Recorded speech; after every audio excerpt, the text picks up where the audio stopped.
ஒரு கடை வச்சா 10% ப்ராஃபிட். நான் சொல்ல போற இந்த 5 பிசினஸ் பண்ணா 40 இருந்து 80% வரைக்கும் ப்ராஃபிட் பண்ணலாம். நம்பர் 1 சொல்ல போற பிசினஸோட ப்ராஃபிட் மார்ஜினை கேட்டீங்கன்னா மைண்ட் ப்ளோயிங்கா இருக்க போகுது. Number 5 solar installation business. இந்தியால சோலார் மார்க்கெட் 70,000 கோடிக்கு மேல க்ரோ ஆகிட்டு இருக்கு. பிஎம் சூர்யா கர் ஸ்கீம் மூலமா 1 கோடி வீட்டுக்கு ஃப்ரீ சோலார்ஸ் போட்டுட்டு இருக்காங்க. அதுல டீலர் அண்ட் இன்ஸ்டாலர்ஸோட ப்ராஃபிட் மார்ஜின் பாத்தீங்கன்னா அரௌண்ட் 20 ல இருந்து 35% per project. Number 4 food brand. இந்தியாவோட ஃபுட் சர்வீஸ் இண்டஸ்ட்ரி 6 இருந்து 7 லட்சம் கோடிக்கு மேல இதோட மார்க்கெட் சைஸ் இருக்கு. சோ பிரீமியம் ஃபுட் பிராண்டோட ப்ராஃபிட் மார்ஜின் பாத்தீங்கன்னா அரௌண்ட் 20 ல இருந்து 40% net profit margin. Number 3 digital marketing. இந்தியால 95 crore பிளஸ் இன்டர்நெட் யூசர்ஸ் இருக்காங்க.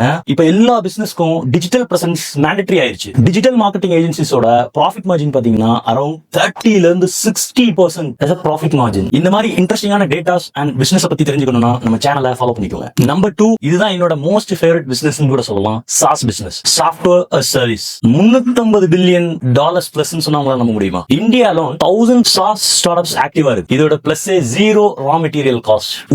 சாஸ் பிசினஸோட ப்ராஃபிட் மார்ஜின் பாத்தீங்கன்னா அரௌண்ட் 60 ல இருந்து 85% as a profit margin. Number 1 most expected பிசினஸ்க்கு வந்துட்டோம். அதுதான் ஏஐ பிசினஸ். ஏஐ இண்டஸ்ட்ரீஸ் ரொம்ப ஃபாஸ்டா $300 billion plus global market attain ஆயிருச்சு. ஏன் நம்ம இந்தியாலயும் ஏஐ அடாப்ஷன் ரேட் 3x ஃபாஸ்டர்ல இருக்கு. AI tool automation content services இன்னும் ஏர்லி ஸ்டேஜ்ல தான் இருக்கு. இப்போதைக்கு ரொம்ப காம்படிஷனும் கம்மி. ஏஐ பிசினஸோட ப்ராஃபிட் மார்ஜின் பாத்தீங்கன்னா அரௌண்ட் 40 ல இருந்து 80% சர்வீஸ் ப்ராஃபிட் மார்ஜின். இந்த மாதிரி பிசினஸ்க்கு சேல்ஸ் அதிகமா இருக்கணுங்கிற அவசியம் இல்ல. ஸ்மால் சேல்ஸ் நடந்தாலே ப்ராஃபிட் பயங்கரமா இருக்கும். நான் சொன்ன இந்த 5 செக்டார்ல எதுல நீங்க இன்ட்ரெஸ்டிங்கா இருக்கீங்கன்னு கமெண்ட் பண்ணுங்க.